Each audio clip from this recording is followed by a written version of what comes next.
Hello students, today I am going to start chapter 10 History, the Gupta Empire. This is your first part video. Second part we will discuss about Golden Age of Indian history. The Golden Age, Gupta's Empire. India in the time of the Gupta Empire. Sources of history. After the decline of Mauryan Empire to large political intent in the Kushana and the Satvahans emerged in North India and Deccan respectively. Both the kingdom declined around the middle of 3rd century CE. Prior to that, in the middle of the 4th century CE, a new empire arose from the Ganga Valley, which had control over a large part of India. It was Gupta Empire which left the deep cultural impact not only on the subcontinent but also on the adjacent ancient country as well.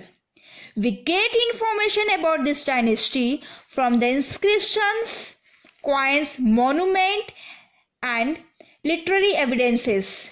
The rock-cut temple Ajanta-Ellora, brick temple in Kanpur, Devgarh and Jhansi. They gave us good insight of Guptas. The account of Chinese pilgrimage Fa Hien gives us vivid description of the period. Abhigyanam Sakuntalam and Meghdutta, written by Kalidas, provide glimpses about the social economic condition prevailing in the period. Fact: Samudragupta the Great is known through coins issued by him. These were of 8 different types and all made of pure gold. Several coins depict him playing of the Indian lyre or veena. The Golden Age, the Guptas. The Gupta rules to prominence in 320 CE by taking over the area which were under the control of Kushanas and Satvahans. They dominated the history of India for the next to the century. India make a remarkable progress under them in all the fields: social, political, art, architecture, science, literature, etc. Hence, there is regarded as the Golden Age from 320 to 540 CE. They ruled over India with Patliputra as their capital. Chandragupta I, 320 to 335 CE. He was the first important ruler of this dynasty.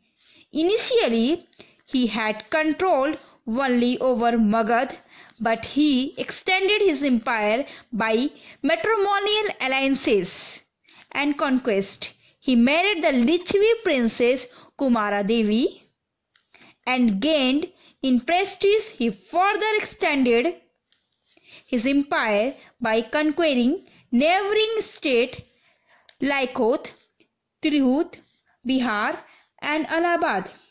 He assumed the title of Maharaj Adhiraj, King of Kings. He was succeeded by his son Samudragupta, 335 to 375 CE. Samudragupta, 335 to 375 CE. Samudragupta followed the policy of conquest and expansion and has rightly been called Napoleon of India. In northern India, he defeated the Naga king Mathura, Gwalior and Avichhatra and rulers of Kota. In central India, he subjugated the forest tribe. He also received the tributes from the freed frontier states. Samtada, Bengal, Devaka, North Assam, Kamrup, Assam, Nepal, and Kartarpur Tarai region. In south, he defeated the number of powerful rulers and extended his tributes from them. His empire extended from river Brahmaputra in the east to river Yamuna and Chambal in the west, and from the Himalayas into the north to the Narmada in the south. Chandragupta II and Kumaragupta gold coin. He revived the custom of Ashwamedha to assert his political supremacy. He issued coins. On that occasion, he assumed the title of Maharaj Adhiraja. The most authentic source of information about Samudragupta reigns is the Allahabad iron pillar inscription, which was composed by poet Harisena, in which he speaks of Samudragupta conquest and military exploit. The inscription is in Sanskrit languages. He was the followers of Hinduism, but it tolerant towards other religion, as he permitted the kings of Sri Lanka, Meghavarma, to construct a Buddhist temple at Gaya. From the coin of his period, we come to know that he was a great musician and an expert player of Veena.